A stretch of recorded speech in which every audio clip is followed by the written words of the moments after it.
Hey folks, Ryan here with the programming for the last bit of April and beginning of May. So continuing with our sequence of front squats and pressing with the and CrossFit classes. No deadlift this week, except we will have it as part of our level method testing and our lift progressions on Saturday.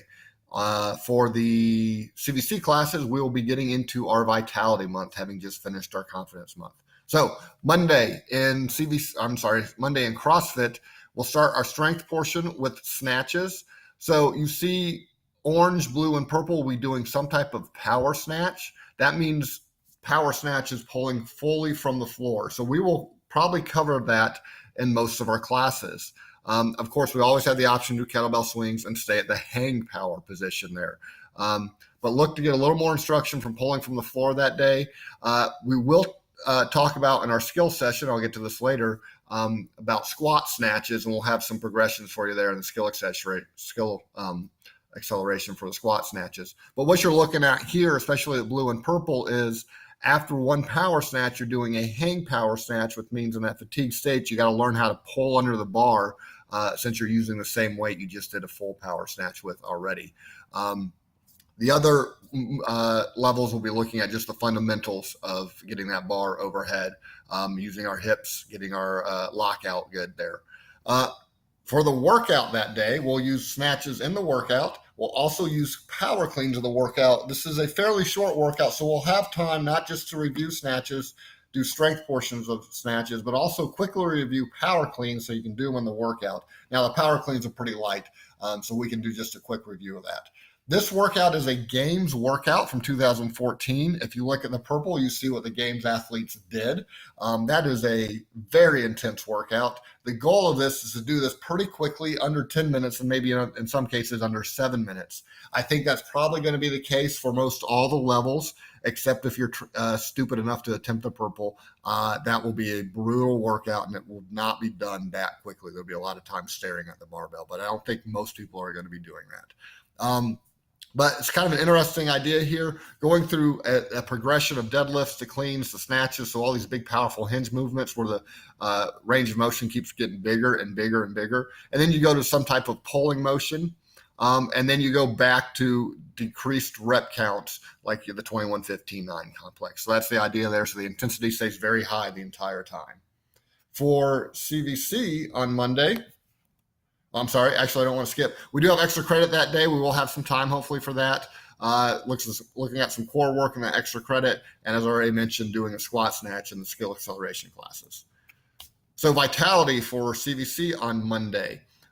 Looking at this, you've got burpees and box jumps to get that cardio going, and then you've got some upper body work with the ring rows and the reverse flies and the lateral raises. And that's kind of how the beginning of the week is going to look for CVC.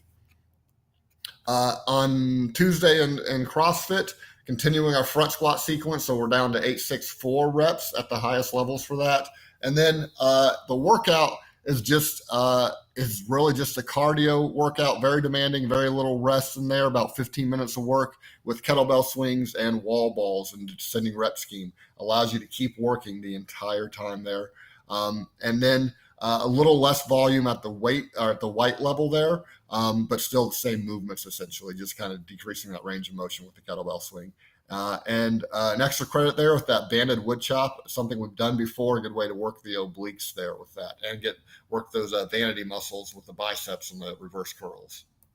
CVC, as I already mentioned, the week starts out with a couple cardio movements and then some upper body work. So here we've got the row or the bike if you're in Stanton for that cardio, and the weighted jump rope, and then we're kind of putting the plate snatch and the parasite back to back to work that upper body, but you will feel it in the legs with the overhead lunge as you plate snatch, step, and keep cycling through that. Wednesday, we've got presses going on in CrossFit. We are now down to 6-4-2 or 3x6s, so we're decreasing reps, increasing weight here. And then we've got an interesting workout here where it starts out with a descending rep scheme of some type of core work on the bar going to pressing work that's going to really isolate the triceps there with the ring dips or the bench dips. And that's only half of the workout. Then you work your way back up with doing hollow rocks. You'll double the reps for that. So for where it says 2, that will actually be 4 hollow rocks, then 2 push-ups, then 8 hollow rocks, and 4 push-ups as you work through this. So not a super amount of volume on the toes to bar and the ring dips or on the push-ups, but that stuff will start to add up as you have very little rest time in between those sets of that. So you will start to feel some burn in those triceps and shoulders. Extra credit, we've got a couple new extra credit moves in there with the stiff leg sumo deadlift, a little twist on that deadlift posterior chain stuff we've been doing, and then the dumbbell bent row instead of a barbell bent row. And our skills acceleration, we'll be doing kipping in reference to toes to bar. For our hump day hit class in Stanton, we've got a workout. This is kind of mimicking some of the things we see that pop up in level method programming in our CrossFit classes. Just last week, or this week, I guess, we did an AMRAP of 6 minutes, then a minute of rest, and then an AMRAP of 4 minutes and a minute of rest, and then some more work after that. And the idea is, even though the time domain decreases, you still get the same number of rounds in each time, and you're able to do that because the movements change just slightly enough to keep the intensity higher. So you see, you start out this the first 8 minutes of work are 2 minutes of weighted step-ups, and that's just a single dumbbell. You can hold any way. 1 minute of kettlebell deadlifts and 1 minute of sit-ups. You go through that twice for 8 minutes of work. You get 2 minutes of rest, and then you're going to repeat similar movements there. A minute and a half of step-ups. This time it's unweighted, so even though it's less time, you're still going to keep that intensity high by moving faster through this now because it's unweighted. The deadlift now becomes a sumo deadlift high pull, so more explosive movement of that for less time. And the jackknives are a more explosive movement of the sit-ups for less time. So the intensity keeps increasing even though you're working less time there. Go through that twice, get a minute and a half of rest. And then you're going into jumping lunges or lunges, kettlebell swings, and hollow rocks in the same format there. So depending on class sizes, this could get a little confusing. The coaches will have to keep you outlined on this. And the clock's going to have to keep getting reset as we change those time domains. But look for a very good workout that day. And this is now, if you're looking at those CVC classes where we're doing cardio and upper body stuff, we are now starting to feel those legs in the later half of this week. For CrossFit, an interval-based class is going to work on the cardio. So this is very similar to our aerobic power intervals test, and you're going to base this off of your ability in your aerobic power intervals test. So we've got some conflicting data here. We did very well as a community in aerobic power intervals. So even though you may have come out as an overall level of yellow or orange, you may be able to bump up to orange or blue with this because of your performance on the aerobic power intervals. However, if you do not have your double unders yet, it's going to be hard to bump up. So every 5 minutes, the clock's going to beep. You're going to knock out about 3 minutes of work between these double unders, hang power cleans, burpee box jumps, and rowing. Give yourself a couple minutes of rest and then do it again. So you've got about 15 minutes of work to do over the course of 25 minutes.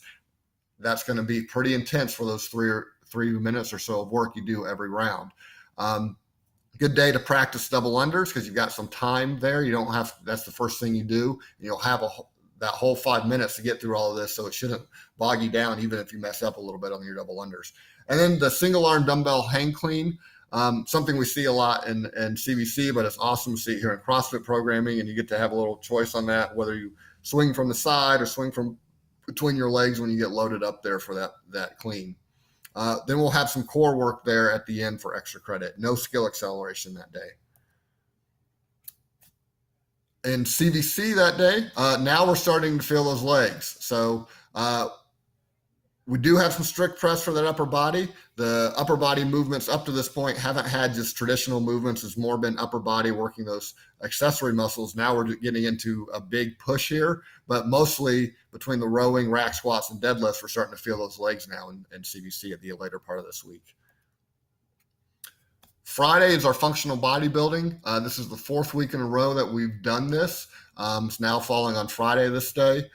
So this is 90 seconds of work at each of these, or 90 seconds to accomplish the work needed for each of these 4 movements 4 times through this. I do need to edit this slide so you actually see that out there, but we've done this a few times now, so we know how this works. 90 seconds to knock out your pull-ups. You get yourself some rest. And then you've got about 60 seconds of core work with the Russian twist and hollow holds, which means about 30 seconds of rest before you get into the push press.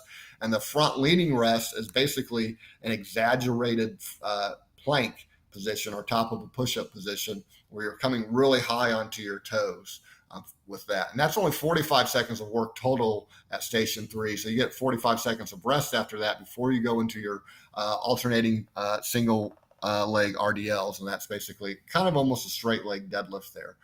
You will have to take your time on that, making sure that you're staying balanced, you're hinging and not necessarily reaching for the ground and rounding your shoulders. And then you'll have to kind of swap if you're using a weight from hand to hand as you switch legs on these alternating movements. Thought this would be a good day for skills acceleration to work on, since we're balancing that day on one leg, to kind of work on our pistol progressions as well. So we'll have lots of options for you there. We'll have a workup into getting you warmed up for pistols. And then we'll have show you all the scaling options as you figure out where you're at in your pistols progression, going all the way from having something to hold on to assist you with your balance to maybe doing weighted pistols if you've already got your pistol, and kind of working on adding weight to that. Confidence interval for CVC that day. Again, they're going to do pistols that day in the actual workout. And in addition to what should be a pretty fun day between tuck jumps and then this single arm kettlebell clean and press, something we've only done once or twice before in CVC. And then the plank trio, which is trying to make it through the minute 30 of work by doing a regular plank and then a side plank and then the other side plank. Saturday in CrossFit will be deadlift day. So the lift progression will have a couple different variations to work on deadlift skills there. And then the 9 a.m. level method testing class will be our group 2 testing, which is deadlifts, an upper body push test, and then some version of Diane where you do deadlifts and push-ups in probably less than 6 minutes. So finding the version of that. And then you'll be able to record this and get some results, knock out 3 tests that day to get on the level method map. Rounding out the week of our start of Vitality Month will be a Vitality on Saturday, cardio with the ladders, and then with the ball slams as well. And then you're getting into shoulders and core with the plate circles, and then again hitting that lower body again with some goblet squats and goblet squat holds there. All right, see you guys this week. Thanks.